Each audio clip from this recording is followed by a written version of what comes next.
الحمد لله نحمده ونستعينه ونستغفره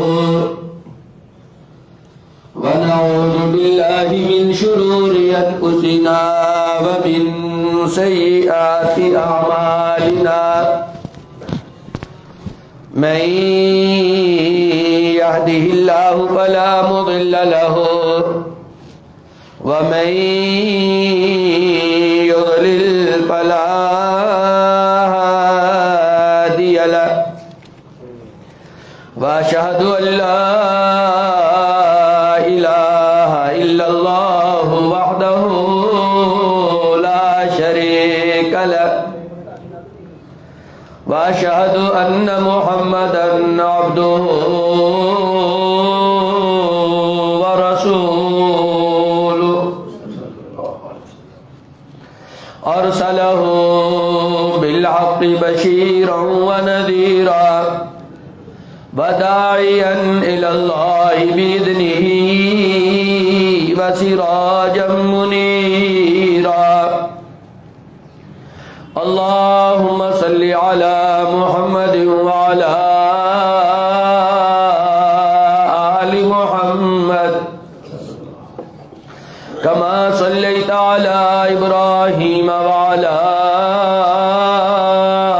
آل إبراهيم إنك حميد مجيد اللهم بارك على محمد وعلى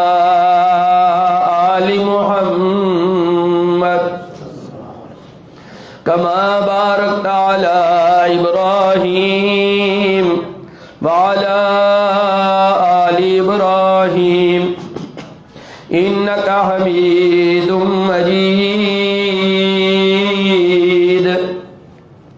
رب اشرح لي صدري ويسر لي أمري واحلل عقدة من لساني يفقهوا قولي رب زدني علما أما بعد فإن خير الحديث كتاب الله وخير الهدي هدي محمد صلى الله عليه وسلم وشر الأمور محدثاتها وكل محدثة بدعة وكل بدعة ضلالة وكل ضلالة في النار أما بعد فأعوذ بالله السميع العليم من الشيطان الرجيم بسم الله الرحمن الرحيم فاستجاب لهم ربهم أني لا أضيع عمل عامل منكم من ذكر أو أنثى بعضكم من بعض فالذين هاجروا وأخرجوا من ديارهم وأوذوا في سبيلي وقاتلوا وقتلوا لأكفرن عنهم سيئاتهم ولأدخلنهم جنات تجري من تحتها الأنهار ثوابا من عند الله والله عنده حسن الثواب.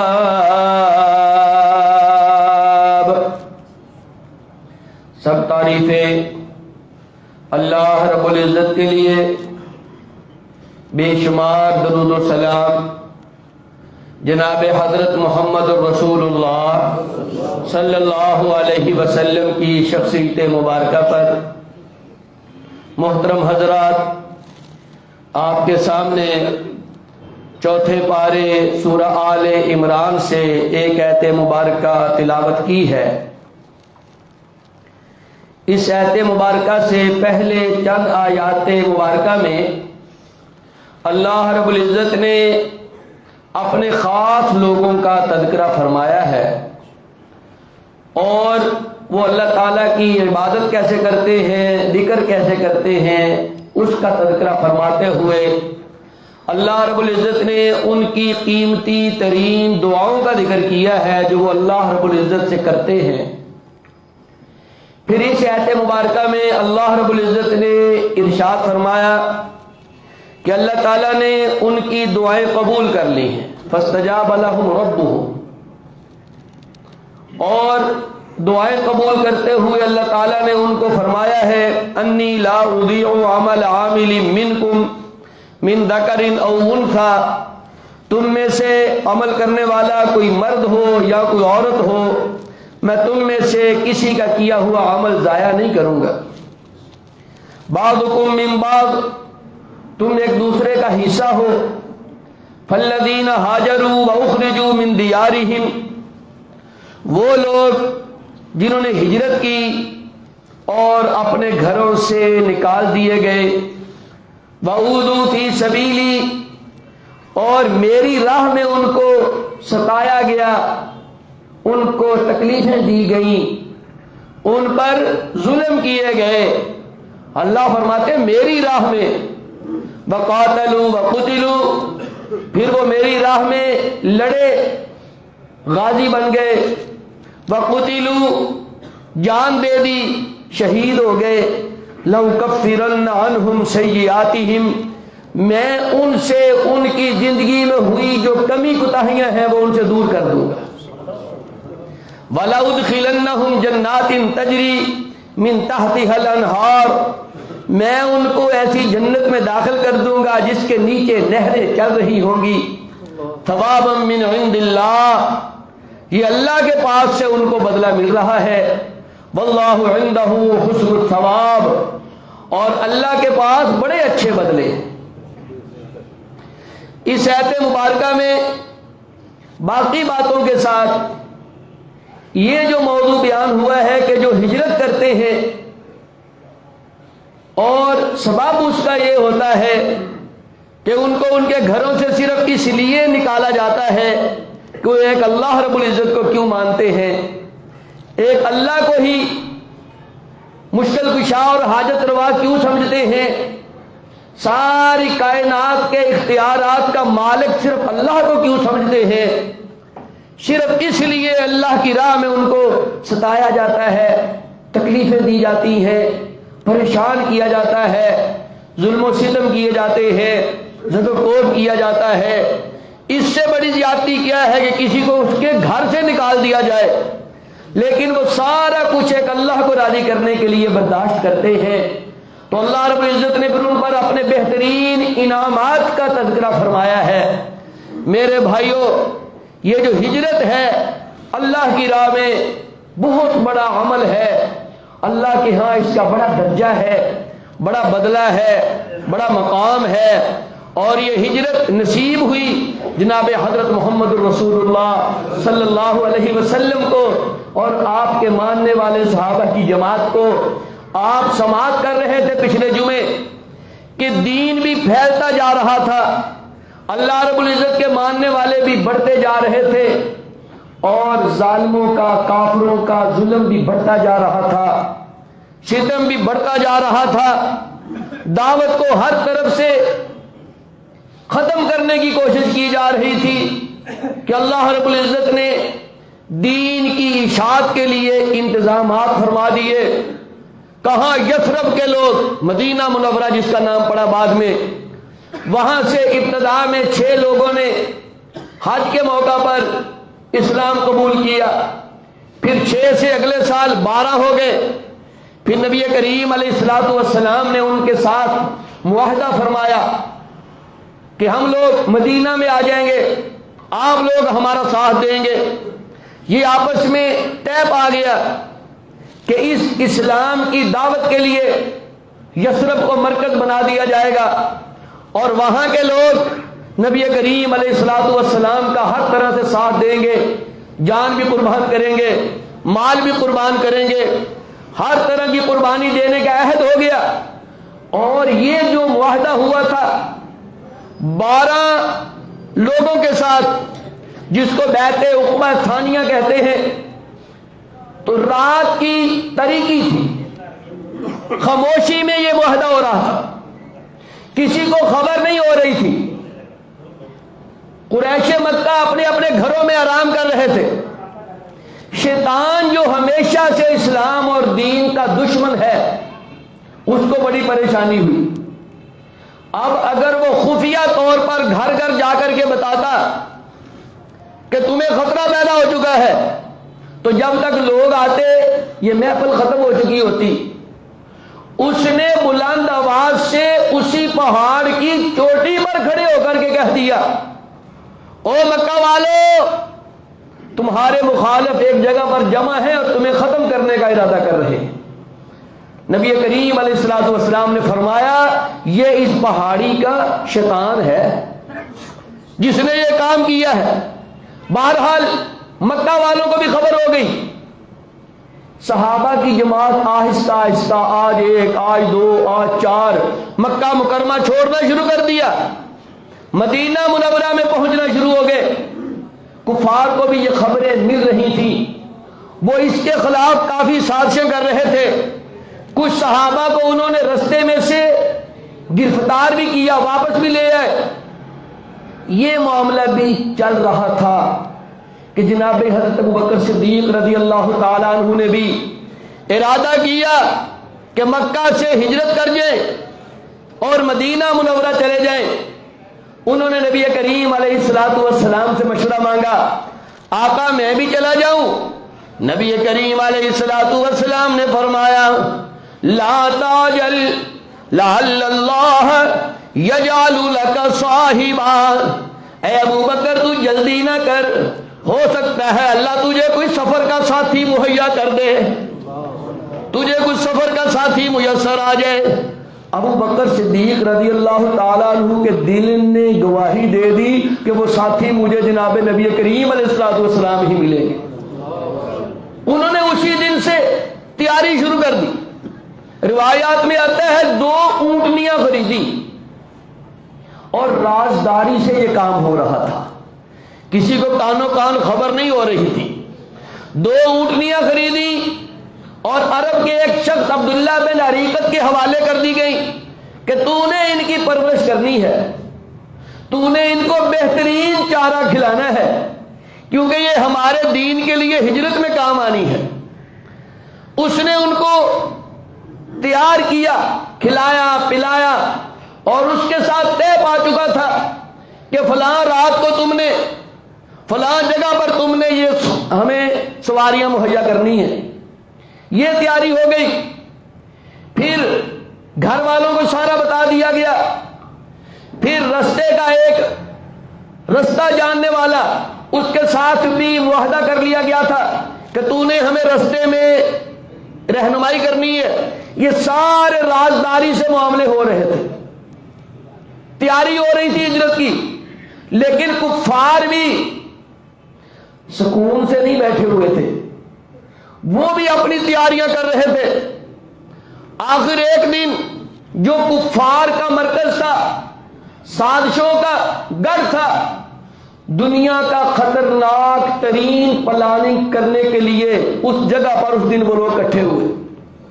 خطرناک اجتماع ہوا جس میں باہم مشاورت سے یہ طے پا گیا کہ نبی کریم علیہ الصلوۃ والسلام کو قتل کر دیا جائے۔ یہ طے پا گیا نعوذ باللہ کہ آپ کو بالکل ختم کر دیا جائے، تاکہ مرکز ہی ختم ہو جائے گا اور ہمارے لات منات عزا کا دین بچ جائے گا، یہ نئی دعوت ختم ہو جائے گی۔ یہ پروگرام بنا کر کے 11 سردار تیار ہو گئے کہ نبی کریم علیہ الصلوۃ والسلام کے گھر کا محاصرہ کر لیا جائے گا۔ جب آپ سو جائیں گے اور صبح کے وقت حرم میں عبادت کے لیے جائیں گے تو اچانک حملہ کر دیا جائے گا اور آنن فانن اپنا منصوبہ پورا کر دیا جائے گا۔ یہ خبر اللہ رب العزت نے جبریل علیہ السلام کے ذریعے نبی کریم علیہ الصلوۃ والسلام کو بھی پہنچا دی۔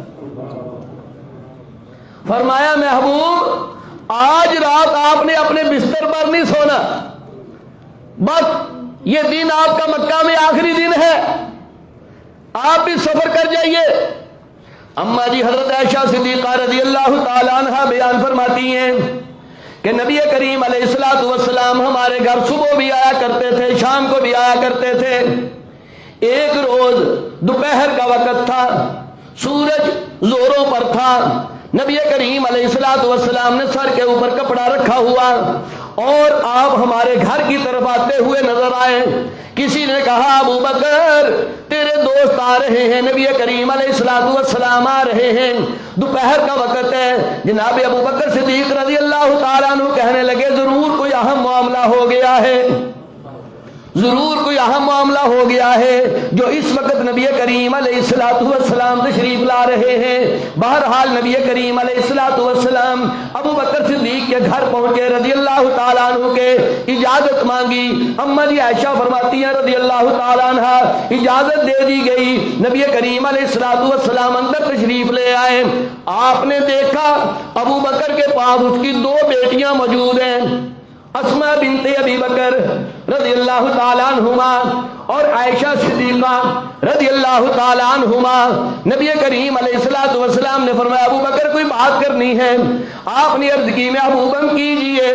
آپ نے فرمایا یہ تیری دو بیٹیاں بھی تو یہاں موجود ہیں۔ مطلب تھا کہ ان کو بھیجو، رازداری کی بات ہے، بات بڑی اہم ہے، کسی کے علم میں نہیں آنی چاہیے۔ اللہ اکبر اللہ اکبر۔ جناب ابو بکر صدیق رضی اللہ تعالیٰ عنہ نے عرض کی انما ہما ابنتا یا میرے محبوب یہ میری بیٹیاں ہیں۔ اللہ یہ میری بیٹیاں ہیں، کہنے کا مطلب یہ تھا کہ یہ راز رکھنے والی بیٹیاں ہیں، ان میں مجھے پورا یقین ہے، آپ ان کی تسلی رکھیے، ان کی طرف سے کوئی پریشانی ہونے کی ضرورت نہیں ہے۔ اور محبوب نے ابو بکر کی وضاحت تسلیم کر لی۔ اللہ اکبر۔ اور آپ سمجھیں نبی کریم علیہ الصلوۃ والسلام وحی کے بغیر اور اللہ کے حکم کے بغیر کوئی عمل نہیں کرتے۔ اگر آپ زندگی میں کبھی کوئی ایسا عمل اختیار کرتے جس سے اللہ تعالیٰ نے منع کرنا ہوتا، فوراً وحی آ جایا کرتی تھی۔ کئی بے شمار واقعات ہیں۔ کہا یہ میری بیٹیاں ہیں تو محبوب نے یہ وضاحت تسلیم کر لی اور اپنے آنے کا مقصد بیان کیا اور فرمایا ابو بکر ان اللہ قد اذن لی فی الخروج والہجرۃ۔ ابو بکر میرے اللہ نے مجھے اجازت دے دی ہے مکہ سے جانے کی اور ہجرت کرنے کی، اجازت مل گئی مجھے۔ ابو بکر صدیق نے پہلا سوال کیا الصحبۃ یا رسول اللہ، ساتھی کون ہوگا؟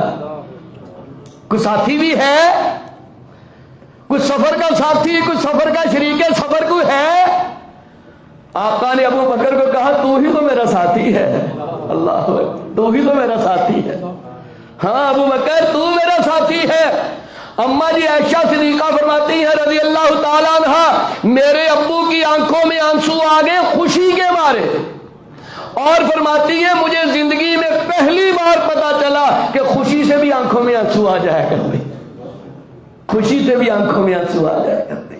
کبھی انسان کی کوئی بہت دلی خواہش پوری ہو جائے نا اور اچانک اللہ تعالیٰ کی بہت بڑی نعمت اس کے سامنے آ جائے تو خوشی سے اس کی آنکھوں سے آنسو نکل آتے ہیں۔ مولا تیری اتنی بڑی رحمت کہ تو نے میرے دل کی خواہش پوری کر دی۔ اور ابو بکر صدیق کی اس سے بڑی خواہش کیا ہو سکتی تھی کہ مکہ سے مدینہ جایا جائے دین کی اشاعت کے لیے اور پیغمبر کا ساتھی میں بن جاؤں۔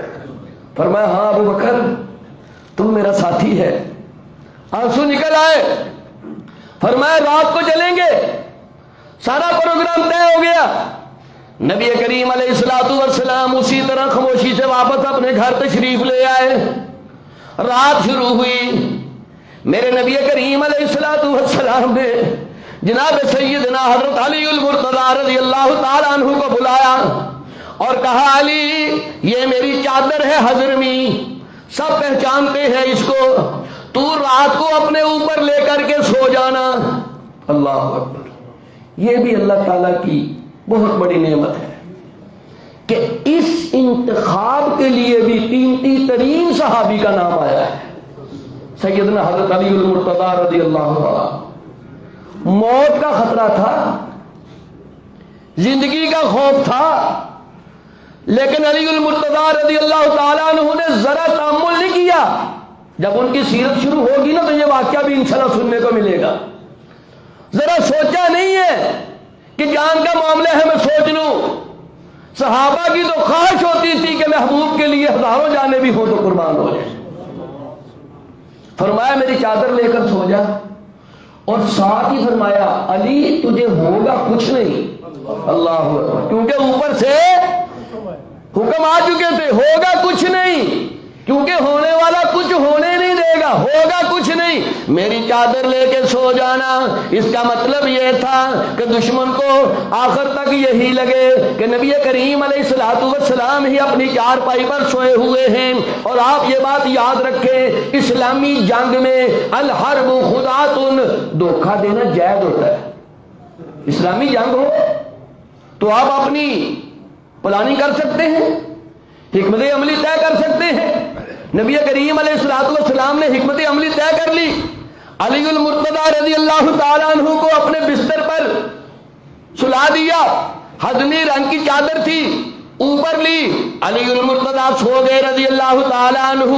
یہ عمل ہوتے ہوتے عرب کے 11 سردار جن میں ابو جہل بھی شامل تھا، نبی کریم علیہ الصلوۃ والسلام کے گھر کا محاصرہ کر لیا گیا، گھیرے میں لے لیا گیا کہ کسی وقت بھی حملہ کیا جا سکتا ہے. آپ ذرا توجہ تو کیجئے، مالک کائنات نے اس منظر کو قرآن حکیم میں بیان فرمایا. سورۃ الانفال ہے 9واں پارہ. اللہ تعالیٰ فرماتے ہیں وَإِذْ يَمْكُرُ بِكَ الَّذِينَ كَفَرُوا لِيُثْبِتُوكَ أَوْ يَقْتُلُوكَ أَوْ يُخْرِجُوكَ وَيَمْكُرُونَ وَيَمْكُرُ اللَّهُ وَاللَّهُ خَيْرُ الْمَاكِرِينَ. اللہ رب العزت فرماتے محبوب ذرا وہ وقت تو یاد کیجئے جب کافر لوگ آپ کے خلاف منصوبہ بندی کر رہے تھے، سازش کر رہے تھے. کیا کہتے تھے؟ لِيُثْبِتُوكَ. کسی نے کہا اس رونے محبوب کو قید کر دے، قید کر دے. کسی نے کہا نہیں قید نہیں کرتے، او یقتلوک، قتل کر دیتے. کسی نے کہا قتل نہ کریں، او یخرجوک، مکے سے نکال دے. یہ ساری منصوبہ بندیاں ہو رہی تھیں. مالک کائنات فرماتے وَيَمْكُرُونَ، وہ دنیا کے مطابق اپنی ترتیب دے رہے تھے. وَيَمْكُرُ اللَّهُ، اور اللہ عرش پر تدبیریں فرما رہے تھے. وہ بھی سازشیں کر رہے تھے، اللہ بھی تدبیر کر رہا تھا. اور ساتھ ہی فرمایا دنیا کے لوگوں واللہ خیر الماکرین، کائنات میں اللہ سے بہتر تدبیر کرنے والا کوئی نہیں ہے. اور پھر کائنات نے یہ منظر بھی دیکھا کہ دشمن نے میرے محبوب کے گھر کو گھیرا کیا ہوا ہے، محاصرے میں لیا ہوا ہے. کوئی بہت بڑا گھر نہیں تھا کہ 11 لوگ اس کا پہرا نہیں کر سکتے تھے. 2 بندے بھی کھڑے ہو جاتے تو ان کی نظروں سے گھر چھپ نہیں سکتا تھا. 11 بندے کھڑے ہیں ارد گرد، اور میرے اللہ نے میرے محبوب کو صحیح سلامت ان کے سامنے سے نکال دیا. علی المرتضیٰ بستر پہ سو گئے رضی اللہ تعالیٰ. اور نبی کریم علیہ الصلوۃ والسلام گھر سے نکلے.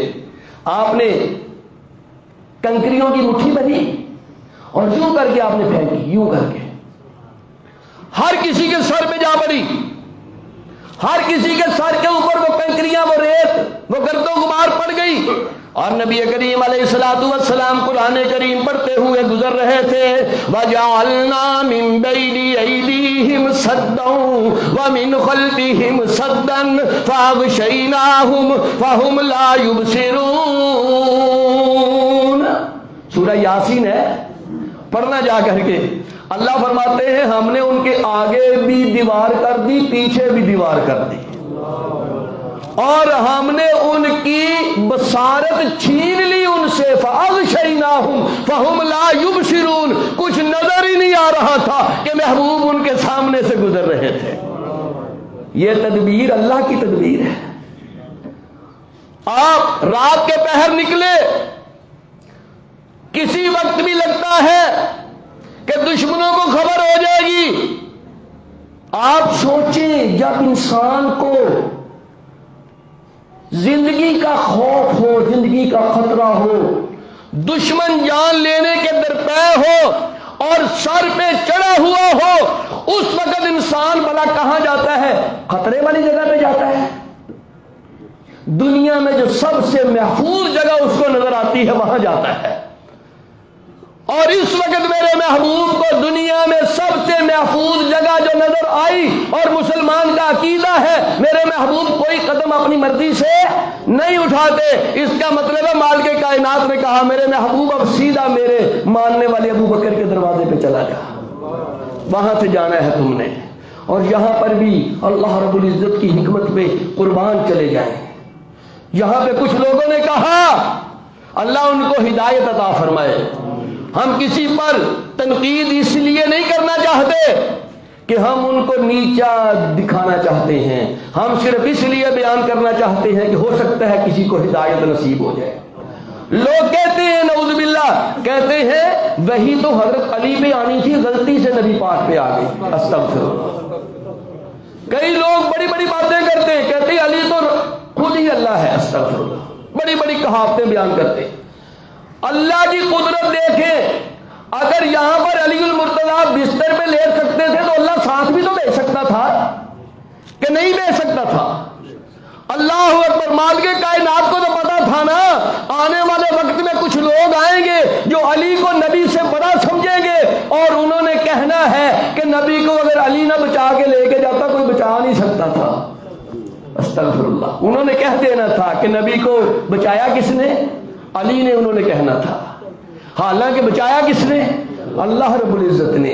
ابو بکر کے ماننے والوں کا یہ عقیدہ اللہ کی رحمت سے کبھی نہیں بن سکتا کہ نبی پاک کو ابو بکر نے بچایا ہے, لیکن جو علی کا نام لیتے ہیں ان کے عقیدے میں یہ بات شامل تھی.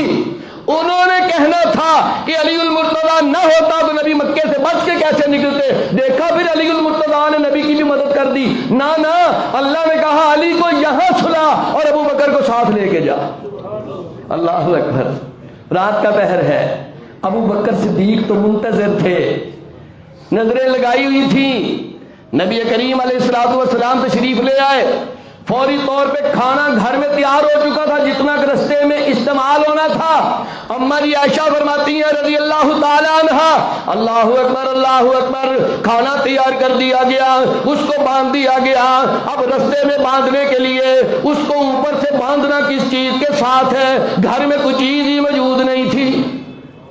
کھانا باندھنے کے لیے کس چیز کے ساتھ باندھا جائے؟ کوئی چیز ہی موجود نہیں ہے. گھر چھوٹا سا گھر ہے, ادھر دیکھا ادھر دیکھا ادھر دیکھا ادھر دیکھا, کوئی چیز نہیں ملی. جناب سیدہ اسماء بنت ابی بکر رضی اللہ تعالیٰ عنہما, میرے ابو بکر کی بیٹی اسماء بنت ابی بکر رضی اللہ تعالیٰ عنہما اپنا ازار بند, کمر بند, جس کو ہم اپنی زبان میں بیلٹ کہہ لیتے ہیں, نالا بھی کئی لوگ کہہ دیتے ہیں, اس قسم کا کمر بند اس کو دو حصے کیا.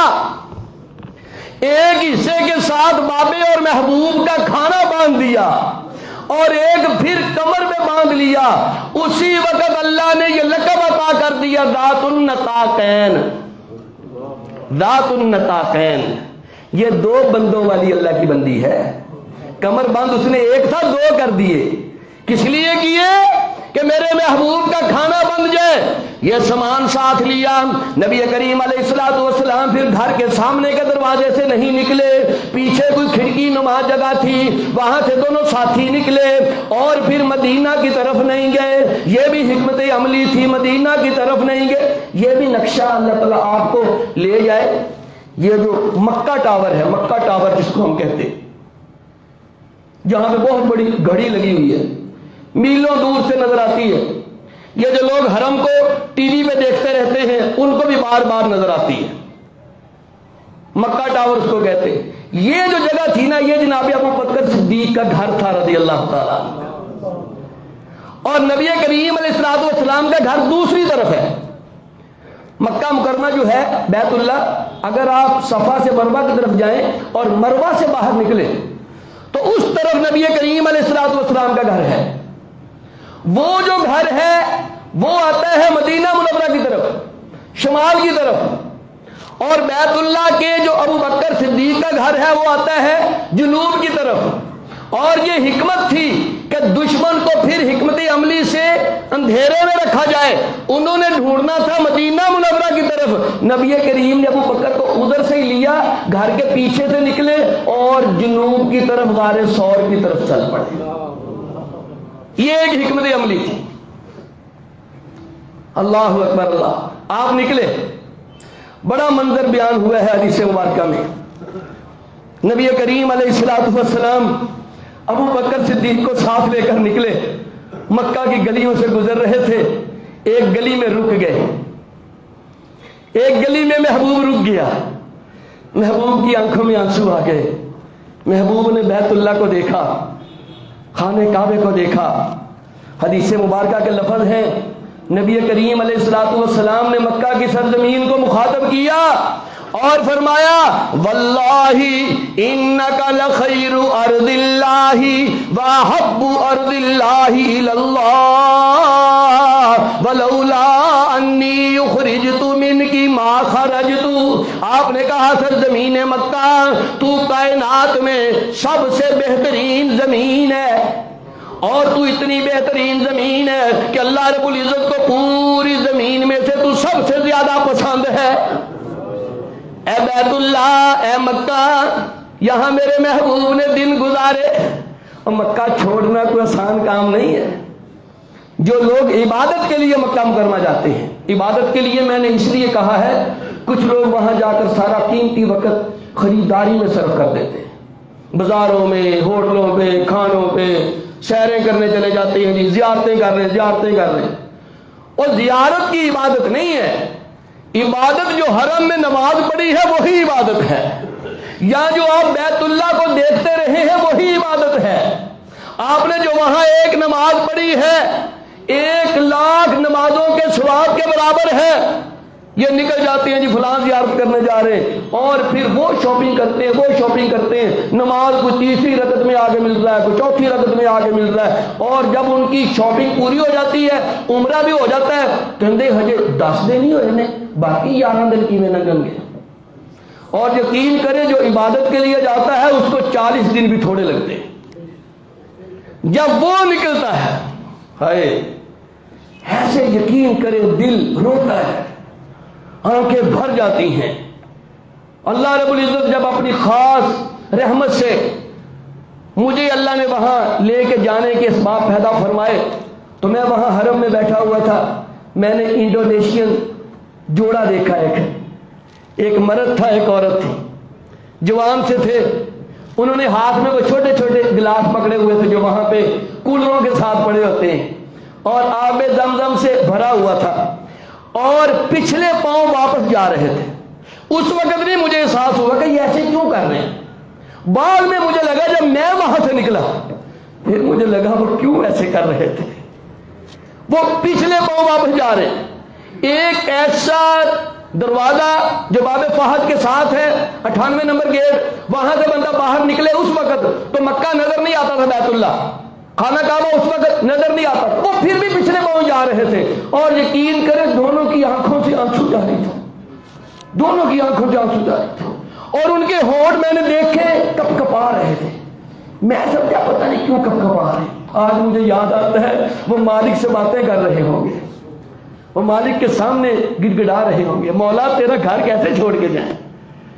رو رہے تھے, ہونٹ کپ کپا رہے تھے. انہوں نے پچھلے پاؤں نہیں چھوڑے جب تک دروازہ نہیں چھوڑ دیا. جہاں تک میری نظر پڑتی تھی پھر میں ان کو شوق سے دیکھتا رہا کہ یہ کیسی جوڑی ہے, حرم سے جا رہی ہے اور آنکھوں سے آنسو آ رہے ہیں. میرے محبوب نے جب بیت اللہ چھوڑا, آپ گلی میں کھڑے ہو گئے, آپ نے کہا مکہ بیت اللہ یہ تیری سرزمین سب سے بہترین زمین ہے, اور اللہ کی ساری زمینوں کو سے اللہ کو سب سے زیادہ پسند ہے. اے مکہ, اے بیت اللہ, اگر تیرے رہنے والے مجھے یہاں سے نہ نکالتے میں کبھی تجھے چھوڑ کے نہ جاتا. واللہ لولا انی اخرجت منکی ما خرجت, اگر مجھے نکالا نہ جاتا تو میں کبھی نہ نکلتا. اگر مجھے نکالا نہ جاتا میں کبھی نہ نکلتا. یہاں مجھے کئی لوگ کہتے ہیں آپ کی مکہ مکرمہ سے زیادہ محبت کیوں کرتے ہیں مدینہ منورہ سے؟ آپ مکہ کو پہلے نمبر پر رکھتے ہیں، مدینہ منورہ کو دوسرے نمبر پر رکھتے ہیں. کئی لوگ اس بات کو بڑی حیرانی سے دیکھتے ہیں، بڑی حیرانی سے دیکھتے ہیں کہ یہ کیا بات ہوئی، اور بڑی بڑی باتیں پیش کرتے ہیں مکہ کو پیچھے کرنے کے لیے. دیکھو جی مکہ میں بڑی سختی ہے جی، مدینہ میں بڑی نرمی ہے جی. وہ لوگ کہیں گے ہاں یار ہے تیز جی. مختلف باتیں، یہ ایک الگ موضوع ہے. پھر بھی میری بات سن لیں، ڈنکے کی چوٹ پہ یہ بات کہنے لگا ہوں. ہمارے عقیدے میں، ہمارے موقف میں محبت اور اہمیت اور مقام و مرتبہ کے لحاظ سے مکہ مکرمہ پہلے نمبر پر ہے، دنیا پوری میں مدینہ منورہ دوسرے نمبر پر ہے. مجھے لوگ کہیں گے کیوں؟ اس لیے کہ میرے محبوب کو مکہ مدینہ سے زیادہ پسند تھا، میرے محبوب کو مکہ زیادہ پیارا تھا. میرا محبوب مکے کو چھوڑنا نہیں چاہتا تھا. جہاں بچپن گزرا، لڑکپن گزرا، جوانی گزری، جہاں پہ میرے محبوب کی شادی ہوئی، میرے محبوب کی پیاری ترین بیوی خدیجۃ الکبریٰ رضی اللہ تعالیٰ عنہا کی قبر مبارک مکہ مکرمہ میں ہے. زندگی کے 53 سال یہاں گزارے ہیں، چھوڑنے کو دل نہیں کرتا. اس لیے بھی کہ زندگی یہاں گزری، اور اس لیے بھی کہ محبوب نے فرمایا مکہ تو اللہ کو، اللہ کی قسم ہے، سب سے زیادہ پسند ہے. جب اللہ کو سب سے زیادہ پسند مکہ ہے تو مسلمان کو نہیں ہونا چاہیے. ہماری تو ترتیب یہ ہے، اللہ محمد، اللہ محمد، اللہ محمد صلی اللہ علیہ وسلم. اللہ اللہ ہے اور مخلوق میں پہلے نمبر پہ محمد ہے صلی اللہ علیہ وسلم. ہماری تو اللہ نے ترتیب یہ بنائی ہے کہ پہلے کہا اشہد ان لا الہ الا اللہ، پھر کہا ہے اشہد ان محمد رسول اللہ. پہلے کہا ہے اشہد ان لا الہ الا اللہ وحدہ لا شریک لہ، پھر کہا واشہد ان محمدا عبدہ ورسولہ. میرے بھائیوں، یہ جو ترتیب اللہ نے رکھی ہے، جو محبوب نے دی ہے، اس ترتیب کو کبھی نہ اپنی مرضی سے، اپنی عقیدت سے آگے پیچھے کیا کرے. کیوں کہ محبوب کی اطاعت ہی اصل میں دین ہے. محبوب نے کہا مکہ اگر تیرے رہنے والے مجھے نہ نکالتے میں تجھے چھوڑ کے کبھی نہ جاتا. اور میرے محبوب کی آنکھوں میں آنسو جاری تھے. کہنے والے نے اپنی زبان میں نقشہ کھینچا، کعبے ولو ڈٹھا ہجروں اور نبی ربانے نے، کعبے ولو ڈٹھا ہجروں نبی ربانے نے، لے اور رب دیا کھرا ساڈے کوچ چلانے نے، تے پیچھے زنانیاں تے بال ایانے نے، کافراں نے کفر کیتی رت شریر دی، جوگ وسیندی ڈٹھی جگاں دے پیر دی. مڑ مڑ پیا ویکھے نالے، مڑ مڑ پیا ویکھے نالے ہنجو نے کیریاں، مڑ مڑ پیا ویکھے نالے ہنجو نے کیریاں، چک لیاں ربا ایتھوں رزق دیاں ڈھیریاں، تے کرساں نہ کرساں پھر زیارتاں تیریاں، کرساں نہ کرساں پھر زیارتاں تیریاں. رب نو معلوم جو کر بات تقدیر دی، جوگ وسیندی ڈٹھی جگاں دے پیر دی. میرے محبوب نے رات کی تاریکی میں مکہ مکرمہ کو الوداع کہا اور روتے روتے کہا، اور ابو بکر صدیق کو ساتھ لیا، مکہ مکرمہ چھوڑ دیا، غار ثور کی طرف چل پڑے.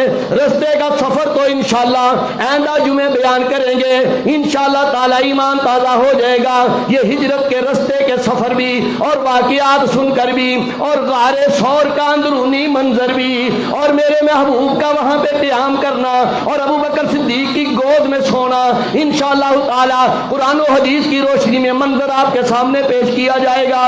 آج کے جمعے میں یہ سنیں، آقا چلے گئے، شیطان سرداروں کے پاس آ گیا. اس نے کہا اتنے کی میں کھڑے جے، کہندے جڑا اج طے ہویا سی عمل کرنے واسطے کھڑے، اور اس نے کہا کملو وہ محمد تو چلا گیا، بڑی دیر ہو گئی، تم کس کا انتظار کر رہے ہو؟ اور تمہارے سروں پہ مٹی ڈالتا ہوا چلا گیا محبوب۔ انہوں نے ایسے کر کے کہا، مٹی بھی اڑی، پھر وہ دروازے کی دراز میں سے اندر دیکھا، یوں کر کے درد میں سے اندر علی المرتضیٰ نبی کریم کی چادر لے کے لیٹے ہوئے تھے۔ ان کو بس چادر کی ہی پہچان تھی، کہنے لگے نہیں نہیں تجھے ایسے غلطی لگی ہے، وہ تو وہ سوئے ہوئے ہیں، وہ تو وہ سوئے ہوئے ہیں، وہ تو وہ سوئے ہوئے ہیں۔ رات گزر گئی، انہوں نے کہا آج ٹائم گزر گیا حرم جانے کا۔ دروازہ زور سے کھولا، اندر جا کر کے چادر اٹھائی تو آگے سیدنا علی المرتضیٰ رضی اللہ تعالیٰ عنہ موجود تھے۔ اللہ اکبر اللہ اکبر۔ انہوں نے کہا علی تو یہاں ہے، محمد کہاں ہے صلی اللہ علیہ وسلم؟ علی المرتضیٰ نے کہا مجھے نہیں پتا۔ آپ کے اس سفر ہجرت کا صرف علم ابو بکر صدیق اور اس کے گھرانے کو تھا یا علی المرتضیٰ کو تھا رضی اللہ تعالیٰ، اور کسی کو علم نہیں تھا کہ آپ نے کیسے جانا ہے، کہاں جانا ہے، کیا صورتحال ہونی۔ جانا تھا رستے کے قیام کا صرف ابو بکر کو پتا تھا، یہ نبی کریم علیہ السلام کو پتا تھا، وہ گھر والوں کو بھی نہیں پتا تھا۔ صرف بعد میں جب ابو بکر کے بیٹے اس میں شامل ہوئے، پھر گھر والوں کو خبر ہوئی، پھر علی المرتضیٰ کو خبر ہوئی۔ بہرحال یہ، لیکن کہاں ہے اس وقت یہ نہیں پتا تھا۔ علی المرتضیٰ نے کہا مجھے نہیں پتا۔ دشمنوں کو غصہ چڑھ گیا۔ جب بندہ نا ناکام ہوتا ہے نا، وہ تو رات کو 100% اپنا سمجھو جشن منا چکے تھے کہ بس کام ہو ہی گیا، انہیں اس طرح کی ہونا، محاصرہ ہو گیا ہے، بچانے والا کوئی ہے نہیں، تلواریں ساڑھے کول نے، 11 بندے ہسی ہے گئے، حملہ کریں گے تو کام پورا ہو جائے گا۔ وہ تو پورے بیٹھے ہوئے تھے، جنجلا گئے۔ علی المرتضیٰ رضی اللہ تعالیٰ عنہ کو زد و کوب کرنے لگ گئے، ظلم و ستم کا نشانہ بنانے لگ گئے۔ کسی نے یوں کر کے کپڑے سے پکڑا، گریبان سے پکڑا، کھینچ کر کے خانہ کعبہ میں لے آئے اور بار بار پوچھتے تھے کہاں ہے محمد صلی اللہ علیہ وسلم۔ علی المرتضیٰ اپنی جان کی پرواہ نہ کرتے ہوئے ایک ہی بات کہتے تھے، مجھے نہیں پتا، مجھے نہیں پتا۔ کچھ دیر انہوں نے محصور رکھا، پھر چھوڑ دیا علی المرتضیٰ رضی اللہ تعالیٰ عنہ کو۔ پھر ایک بولا، کہندا جی اتوں پتہ نہیں نہ لگیا تے ایک جگہ ہور ہے گی، اتوں پتہ لگ سکتا ہے۔ وہ کہڑی جگہ ہے؟ کہندے ابو بکر صدیق دے گھر چلنے۔ اللہ اکبر۔ جب میں ایسی تاریخ پڑھتا ہوں پھر کہتا ہوں پتہ نہیں لوگوں کو کیوں نہیں سمجھ آتی، کیا رولا بنا دیا، کیا مسئلہ بنا دیا۔ دشمن کو پتا ہے کہ رات کی تاریکی میں محبوب ہجرت کرنے کے لیے اگر کسی کے گھر جا سکتے ہیں تو ابو بکر صدیق کا گھر ہے۔ آج کا ایمان کے دعویٰ کرنے والے کو یہ یقین کیوں نہیں ہے، یہ بات سمجھ میں نہیں آتی۔ دشمن کو پتا ہے وہاں ملیں گے، اس نے دروازے پہ دستک دی۔ حضرت اسماء بنت ابی بکر رضی اللہ تعالیٰ عنہما، ابو بکر تیرے گھرانے کے بھی فضیلتوں کے کیا کہنے، تیرے گھرانے کو بھی دین کے لیے کتنی تکلیف دی گئی۔ مالک کائنات نے قرآن فرمایا نا، جو میں نے آج آپ کے سامنے پڑھا ہے، فالذین ہاجروا واخرجوا من دیارہم، وہ لوگ جنہوں نے ہجرت کی اللہ کے لیے اور اپنے گھروں سے نکال دیے گئے، وَأُوذُوا فِي سَبِيلِي، اللہ فرماتے ان کو میری وجہ سے تکلیفیں دی گئیں، ان کو میری وجہ سے ستایا گیا، ان کو میری وجہ سے زد و کوب کیا گیا، ان پر میری وجہ سے ظلم کیے گئے۔ اللہ اکبر۔ جن پر اللہ کے لیے ظلم کیے گئے ان میں ابو بکر خود بھی شامل ہے، ابو بکر کا گھرانہ بھی شامل ہے، بیٹیاں تک محفوظ نہیں ہیں۔ اسماء بنت ابی بکر رضی اللہ تعالیٰ عنہما نے دروازہ کھولا، آگے ابو بکر سردار کھڑا، آگے ابو جہل سردار کھڑا ہے۔ اس نے کہا ابو بکر کی بیٹی بتا تیرا بابا کہاں ہے اور تیرے بابا کا نبی کہاں ہے؟ بیٹی نے کہا مجھے نہیں پتا، اللہ کی قسم ہے مجھے نہیں پتا۔ اور واقعی اس وقت اس کو نہیں پتا تھا کہ اس وقت کہاں ہے، حکمت عملی سے کام لیا، مجھے نہیں پتا۔ ابو جہل نے زور کا تھپڑ مارا بیٹی کے منہ پہ۔ ابو بکر کی بیٹی کے چہرے پہ تھپڑ کس لیے لگا ہے؟ دنیا کے لیے، دولت کے لیے، مال کے لیے نہیں، جو مال کے کائنات نے فرمایا وَأُوذُوا فِي سَبِيلِي، ان لوگوں کو میری وجہ سے ستایا گیا، میری وجہ سے تکلیفیں دی گئیں، میری وجہ سے مارا گیا۔ تھپڑ اتنی زور سے مارا وہ کان پہ بھی لگا، بالی پہنی ہوئی تھی کان میں، ٹوٹ کر کے زمین پہ جا گئی۔ مار کھا لی ہے، تھپڑ برداشت کر لیا ہے، بابے کا اور آقا کا پتہ نہیں بتایا۔ اللہ اکبر۔ یہ لوگ ہیں میرے پیغمبر اور میرے پیغمبر کے صحابہ کی جماعت، جن کو مالک کائنات نے خاص کر مخاطب کرتے ہوئے ارشاد فرمایا فالذین ہاجروا واخرجوا من دیارہم، ان لوگوں نے اللہ کے لیے ہجرت کی اور ان کو اللہ کے لیے گھروں سے نکال دیا گیا، وَأُوذُوا فِي سَبِيلِي، اللہ فرماتے میری وجہ سے ان کو ستایا گیا، تکلیفیں دی گئیں، وَقَاتَلُوا وَقُتِلُوا، پھر وہ اللہ کی راہ میں لڑے، کبھی لڑ کر کے غازی بن گئے، کبھی لڑ کر کے شہید ہو گئے، لَأُكَفِّرَنَّ عَنْهُمْ سَيِّئَاتِهِمْ، اللہ فرماتے ان کی جو زندگی میں کوئی کمی کوتاہی ہے میں ضرور ان سے دور کر دوں گا، وَلَأُدْخِلَنَّهُمْ جَنَّاتٍ تَجْرِي مِن تَحْتِهَا الْأَنْهَارُ، میں ان کو ایسی جنت میں داخل کر دوں گا جس کے نیچے نہریں چل رہی ہوں گی، ثوابا من عند اللہ، یہ اللہ ان کو بدلہ دے رہا ہے، واللہ عندہ حسن الثواب، او دنیا کے لوگوں اللہ کے بدلوں سے زیادہ اچھا بدلہ کسی کا نہیں ہے۔ وآخر دعوانا الحمدللہ رب العالمین۔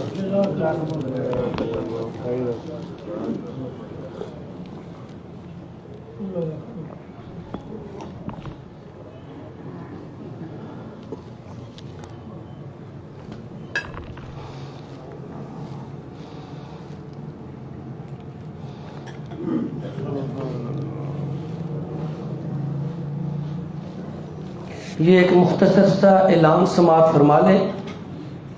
12 دسمبر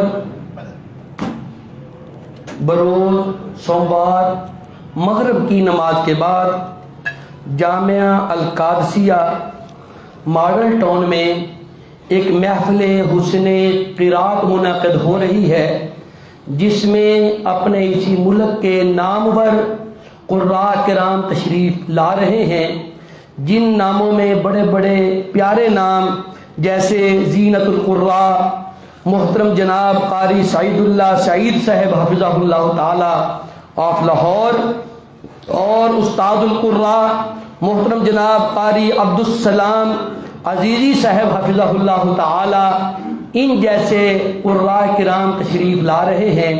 بروز سوموار 12 دسمبر بعد نماز مغرب جامع مسجد القادسیہ ماڈل ٹاؤن جو فیصل آباد روڈ سے اندر گرستہ جاتا ہے، تو احباب سے شرکت کی درخواست ہے۔ وہیں پر محترم جناب فضیلت الشیخ مفتی عبداللطیف صاحب حفظہ اللہ تعالی مدیر جامعات پاکستان، وہ بھی تشریف لا رہے ہیں، احباب سے شرکت کی درخواست ہے۔ الحمدللہ، اور کل آپ کی اسی مسجد میں بعد نماز مغرب حسب سابق محترم جناب پروفیسر محمد منیر صاحب آف لاہور حفظہ اللہ تعالی درس قرآن و حدیث ارشاد فرمائیں گے۔